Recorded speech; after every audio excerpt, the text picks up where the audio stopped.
Bismillahirrahmanirrahim. Assalamualaikum warahmatullahi wabarakatuh.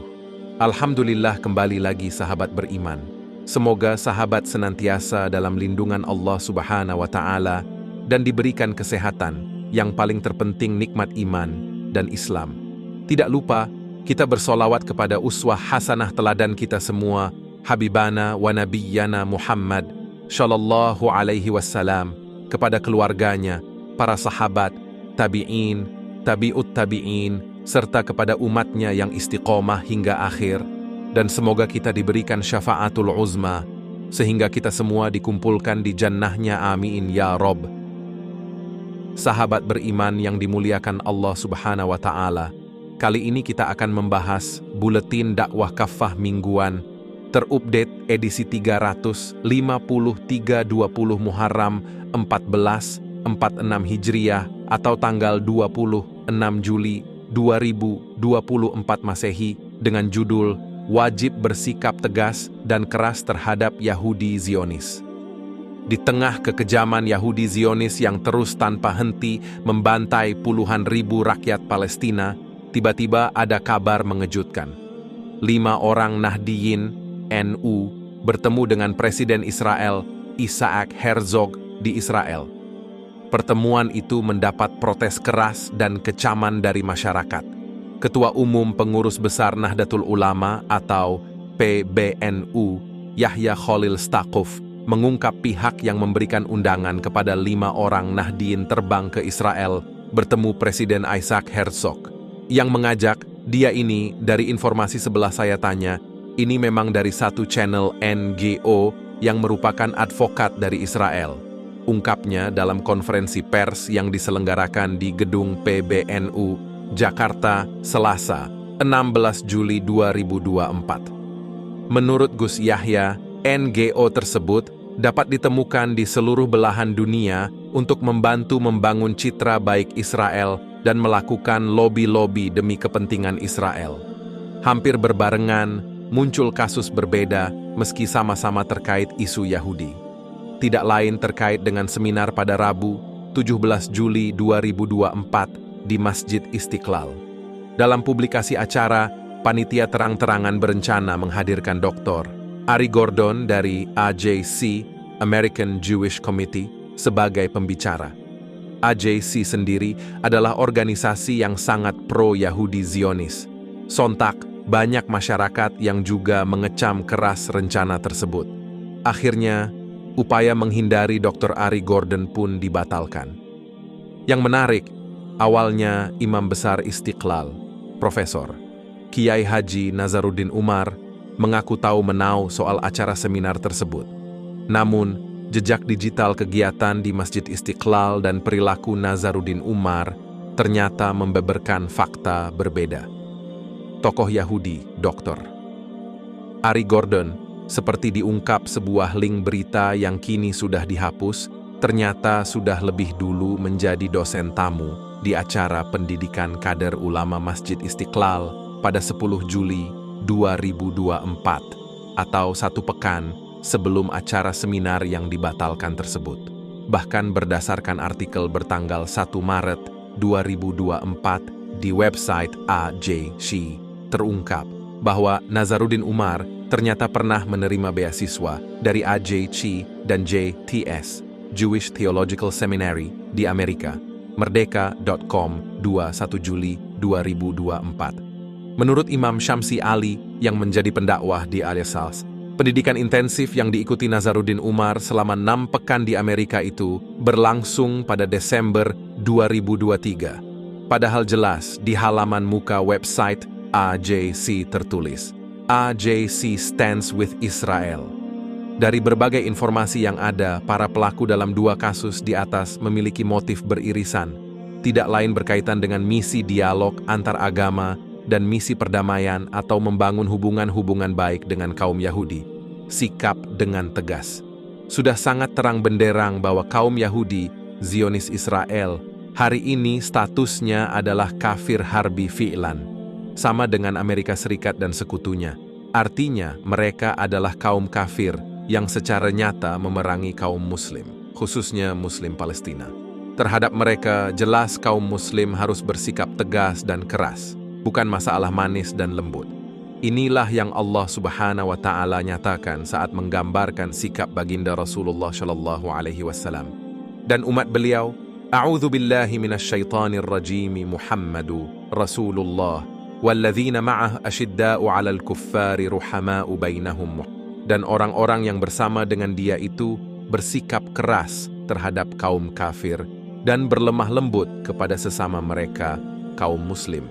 Quran Surat Al-Fath ayat 29. Saat menafsirkan ayat di atas, Imam Ibnu Katsir antara lain, inilah sifat-sifat kaum mukmin, yakni keras dan sangat terhadap kaum kafir, berkasih sayang dan baik kepada orang-orang pilihan, kaum mukmin, murka dan bermuka masam terhadap orang kafir, tersenyum manis dan berseri-seri kepada saudaranya yang mukmin.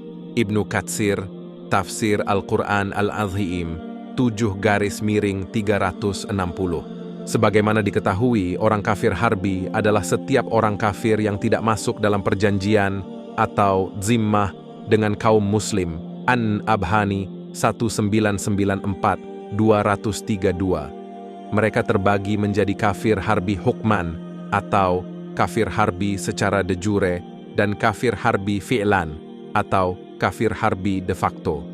Negaranya disebut Ad-Daulah Al-Kafirah Al-Harbiyah, negara kafir yang memerangi umat Islam. Negara tersebut dibagi lagi menjadi dua. Satu, jika negara kafir tersebut sedang berperang secara nyata dengan umat Islam, maka negara itu disebut Ad-Daulah Al-Kafirah Al-Harbiyah Al-Muharibah bi Al-Fi'li, negara kafir yang benar-benar sedang memerangi umat Islam secara nyata. 2.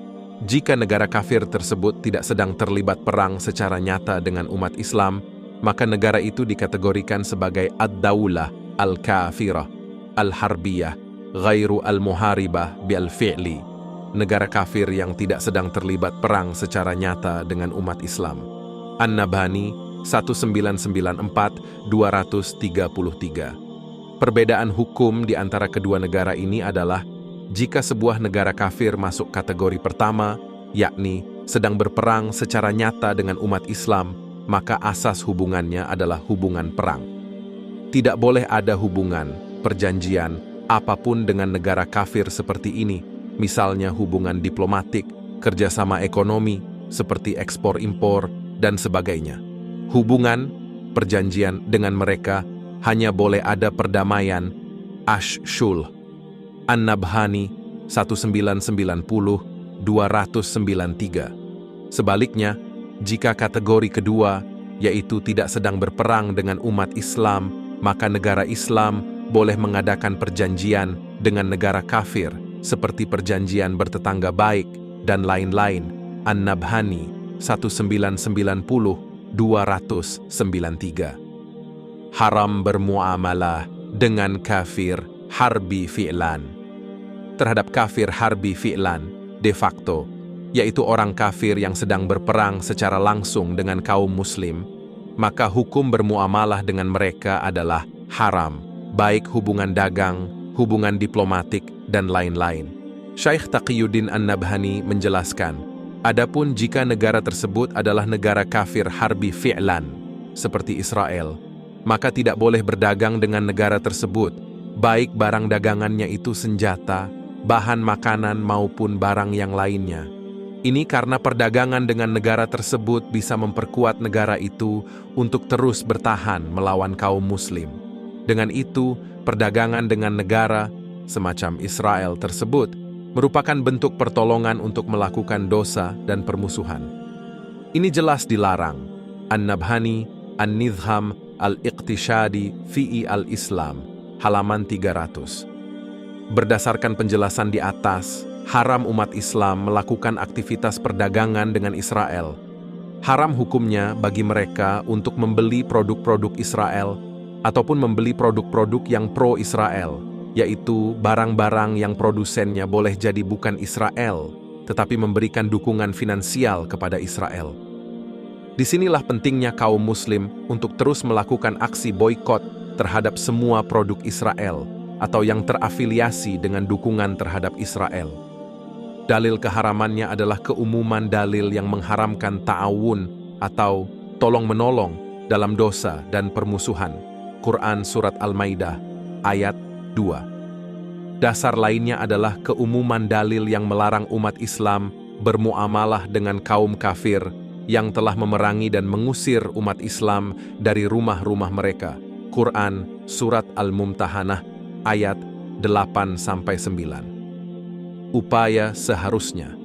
Karena Yahudi Israel terkategori sebagai kafir harbi fi'lan, maka sikap kaum muslim, organisasi Islam, apalagi lembaga kemasjidan seperti Masjid Istiqlal, adalah mendukung setiap upaya untuk memerangi Yahudi Israel tersebut. Bukan malah bermanis muka dan bekerja sama dengan mereka atas nama dialog antar agama atau demi misi perdamaian. Sebabnya, pada faktanya, sampai kini kaum Yahudi Israel sedikit pun tidak menghentikan kebiadaban mereka terhadap bangsa Palestina. Mereka bahkan makin brutal dan bengis, termasuk terhadap anak-anak Palestina. Karena itu, sikap kaum muslim, ormas Islam, apalagi lembaga kemasjidan seperti Masjid Istiqlal yang semestinya adalah menyerukan kepada para penguasa Arab dan Muslim, termasuk penguasa negeri ini, untuk mengirimkan pasukan jihad atau perang demi menumpas Yahudi Zionis. Sebabnya, memang itulah yang Allah Subhanahu wa Ta'ala perintahkan kepada kaum Muslim dalam menghadapi kaum kafir harbi fi'lan. A'udzu billahi minasyaitonir rajim. Ya ayyuhalladzina amanu qatilul ladzina yalunakum minal kuffar wal yajidu fikum ghilzatan. Wahai orang-orang yang beriman, perangilah orang-orang kafir di sekitarmu dan hendaklah mereka merasakan sikap tegas darimu. Quran Surat At-Taubah ayat 123. Hanya dengan mengerahkan pasukan jihad dengan kekuatan penuhlah kejahatan Yahudi Zionis terhadap bangsa Palestina dapat dihentikan. Dengan itu pula, penjajahan dan pendudukan Yahudi Zionis atas tanah Palestina bisa diakhiri. Wallahu alam bis-shawab. Hikmah. A'udzu billahi minasyaitonir rajim. Ya ayyuhalladzina amanu man yartadda minkum an dinih fasawfa ya'ti Allahu biqaumin yuhibbuhum wa yuhibbunahu adhillatin 'alal mu'minina a'izzatin 'alal kafirin yujahiduna fi sabilillah ولا يخافون لومة لائم ذلك فضل الله يؤتيه من يشاء والله واسع عليم. Wahai orang-orang yang beriman, siapa di antara kamu yang murtad dari agamanya, maka Allah akan mendatangkan suatu kaum yang dia mencintai mereka, dan mereka pun mencintainya, yang bersikap lemah lembut terhadap orang-orang mukmin dan bersikap tegas terhadap orang-orang kafir. Mereka berjihad di jalan Allah dan tidak takut pada celaan orang yang mencela. Itulah karunia Allah yang diberikannya kepada siapa yang Dia kehendaki. Allah Maha Luas pemberiannya, lagi Maha mengetahui. Quran Surat Al-Maidah ayat 54. Sahabat beriman yang dimuliakan Allah Subhanahu wa Ta'ala, kita cukupkan pembahasan kita kali ini. Semoga dengan video ini dapat menambah wawasan keilmuan kita tentang realita kehidupan yang absurd ini, yang jauh dari kata Islam yang rahmatan lil alamin. Jangan lupa like, share, dan subscribe untuk video Islami lainnya. Terima kasih, semoga bermanfaat. Yang hak datangnya dari Allah, dan yang salah-salah tentunya dari diri pribadi ini, yang dhaif atau lemah, semoga dimaafkan. Terima kasih. Subhanaka Allahumma wa bihamdika astaghfiruka wa atubu ilaik. Wassalamu alaikum warahmatullahi wabarakatuh.